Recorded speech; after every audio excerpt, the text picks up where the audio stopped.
This is the all-new Honda Civic sedan, which is bigger, better equipped, and for the first time, boosted.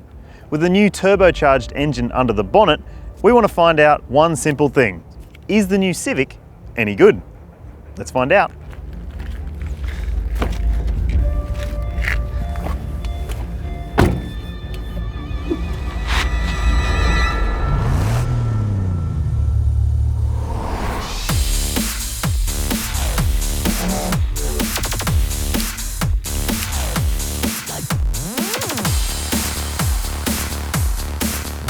Honda calls this car the boldest Civic yet, and there's some truth to that. It certainly isn't as bland as the Civic sedan that came before it. And you could even say that from the outside, it's a bit of a looker. There's a bold grille, high-tech LED headlights and tail lamps, and on our RS model, we've got a slinky spoiler and 17-inch alloy wheels. Yeah, this Civic sedan looks a lot more complete and classy than that horrible sedan we had with the modulo kit last year.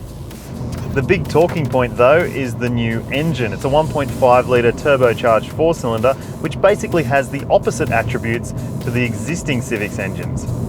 Why is it so different? Because turbocharged engines are all about delivering lots of torque down low in the rev range. Hondas of the past have always been about revving them out to get the most out of them. It should be noted though that base model Civics still get a non-turbocharged engine. But with the turbo engine, the 10th generation Civic has a very different demeanour on the road. There is lots of thrust from down low, and you don't have to be wringing its neck all the time to get the most out of it. It's still front wheel drive, and like the existing Civic, there's a CVT automatic gearbox. Now that does change the character of the engine a little bit. Instead of having stepped shifts, you do feel like it will explore that rev range a little bit more than most small capacity turbocharged engines with conventional gearboxes. What all that means is, if you're light on the throttle, you don't notice the gearbox very much. If you're hard on the throttle, you will notice what it's doing. And there are paddle shifters, so if you want to take matters into your own hands, you can. Previously, the Thai-built Civic sedan wasn't a standout for driving dynamics. If you wanted to have fun behind the wheel, the UK-built hatchback was where it was at.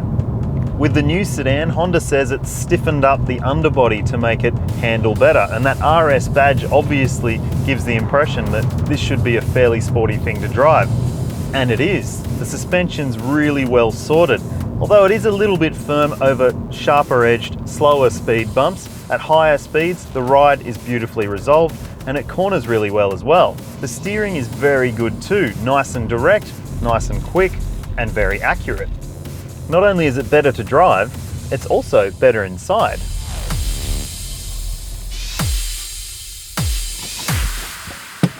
This RS model starts off at just under $32,000, which seems like a lot for a small car, but it is loaded with equipment. You get a 7-inch touchscreen media system with Apple CarPlay and Android Auto, and it's hooked up to a 10-speaker stereo system. As well as that, you get leather seat trim, heated front seats, and because this is the RS model, alloy pedals. And you get a sunroof as standard as well. In front of you, there's a digital speedometer, and the steering wheel controls include new electrostatic volume controls, which are a little bit fiddly.